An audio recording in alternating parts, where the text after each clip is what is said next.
hard to capture, extravagant, resurrect the track and it's militant. And I react like a convict and start killing. It's manifesting. The gods work like appliances, dealing in my sacred life.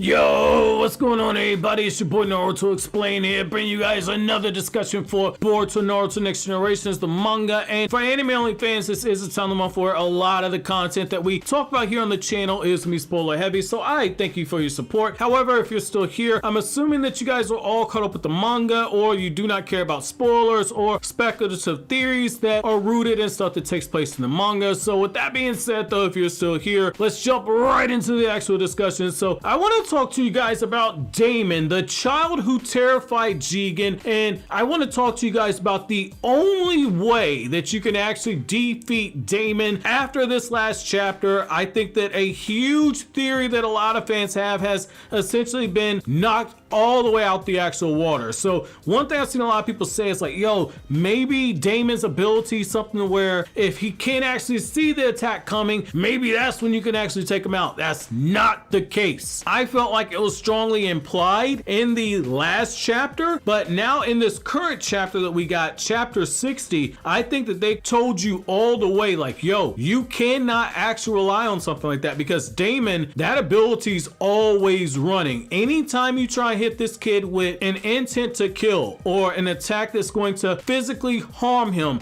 that reflection ability is always running. And I myself, I said like, yo, if this is kind of like Meliodas' full counter, then maybe, just maybe this is a situation where there could be limitations on the types of attacks that could be used that can actually work against them. And I've seen a lot of people kind of hold on to that hope right there. And I understand the reasoning for it. Don't get me wrong. I do understand that reasoning, because in the Naruto world, there's always a weakness for whatever jutsu is being used. Every jutsu has some limitations to it. Even Jigen's overpowered dojutsu came with weaknesses in of itself. So there are always weaknesses to these types of hacks abilities, and Ada and Daemon are keeping those weaknesses a secret for a reason. Now, when you look at full counter, the reason why I'm comparing it to it is that full counter didn't work against indirect attacks like Bond's physical hunt, and it couldn't block against ordinary attacks, but it block against magical attacks. And so you can kind of look at this and say, okay, hold on a second. So if we apply this into Naruto logic, Daemon, what we've seen is that physical attacks won't actually work on Daemon's ability. So it's better than full counter in that aspect right there. It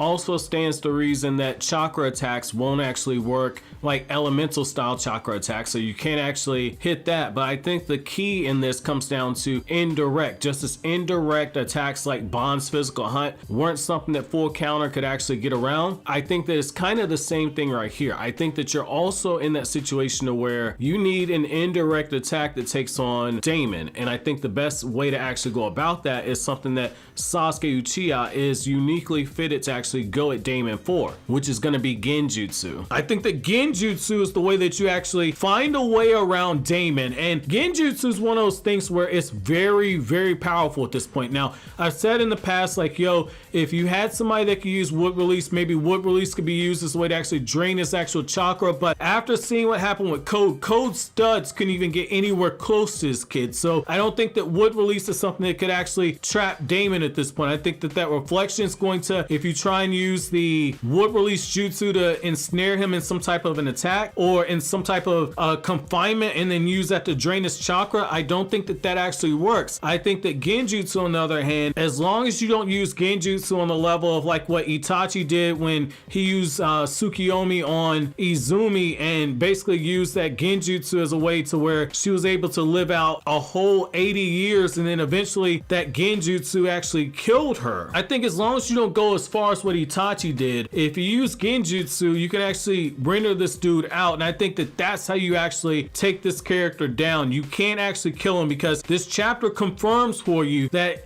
even when he's not conscious that you're trying to attack him, that ability's always running. So I think that what you have to do is think you have to use genjutsu, and then I think at that point you need to do some type of actual sealing. I think that that's the combination you have to actually go with for the character of Daemon. I think that that indirect type of line of attack is the only way you can actually come around this guy, and I think that that puts you in a very limited case. So obviously Sasuke Uchiha is your best genjutsu user, or if you want to use what Masashi Kishimoto set up in part 1 of Naruto and what we saw briefly during the events of Naruto last, Sakura is very skilled in genjutsu, though it's more so on the defensive side of thinking. However, if you want to go with the whole theme of the next generation being the one that actually steps up, that's where you take a character like Mirai Sarutobi, who, contrary to what the memes make you think, they're like, yo, Mirai, she's the daughter of Kurenai. Kurenai thought she could put Itachi under a genjutsu, and it's like, yo, Kurenai was a genjutsu elite in the Hidden Leaf Village. She was very highly praised. The fact is that Kurenai, for a non-Sharingan user to be as skilled with genjutsu as what she was, even to actually attempt to put Itachi under a genjutsu, thinking her skill was enough that she could actually rival the Sharingan,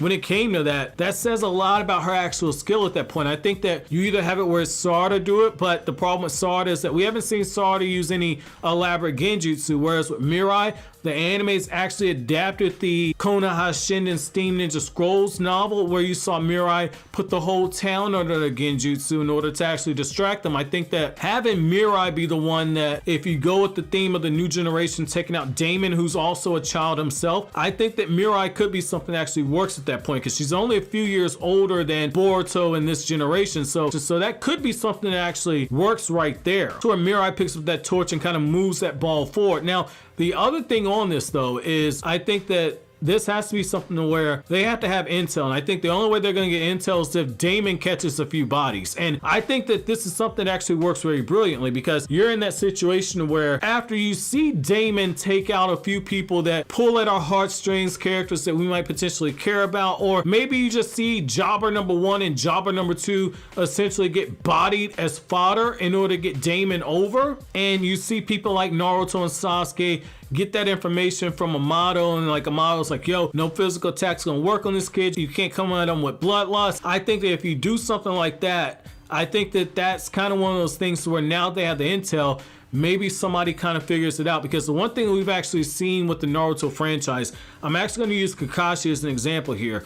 When you look at a situation where these characters get put into a bit of a bind, to where they're in a time crunch, where desperate times call for desperate measures, the characters that are geniuses, which Mirai is supposed to be a very talented shinobi in the Shikamaru Shinden Morning Clouds novel. Shikamaru basically says you can tell that she's the granddaughter of the 3rd Hokage, not just because she's the personal guard for the 6th Hokage as well as the 7th Hokage. She switches between the two of them, but Mirai will learn very complex jutsu in less than a week after Shikamaru showed her that type of stuff. And so I think that if you're in that situation where Daemon ends up being a character that is very hard to deal with, just as Kakashi, after getting the report from Yamato, they're like, yo, Sasuke has far exceeded all of our expectations. We did not project his growth to actually be this insane under Orochimaru's tutelage. Tsunade sitting there saying like, yo, the only way that this can actually be possible, according to what Sakura said Tsunade told her, is if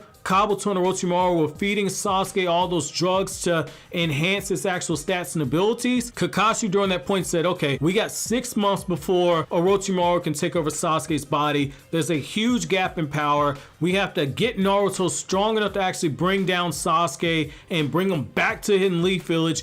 We can't take the whole 6 months to beef Naruto up. This needs to be done something very, very fast, very quickly. And then we also have to try and track down Orochimaru. So this needs to be something that gets executed quickly. And so what Kakashi said was like, yo, this is unorthodox, but we need to play to Naruto's strengths. He has a huge chakra pool. Maybe shadow clone training, it's never been done before, but maybe shadow clones will be a way to actually speed up his actual development. So I think there's a similar situation here. If you have a character in Daemon where they find out that physical attacks can't work, somebody's gonna have that light bulb moment, much in the same way that Kakashi did, to where somebody realizes that genjutsu might be the only way. Because outside of genjutsu and sealing, I don't see how you actually take down the character of Daemon, and there has to be a way to actually do it outside of like a verbal kill switch that Amato may or may not have actually had implanted into Daemon and Ada, but I definitely think that genjutsu might be an actual way to actually do it, because at some point somebody had to actually bring down Daemon and have him stored away.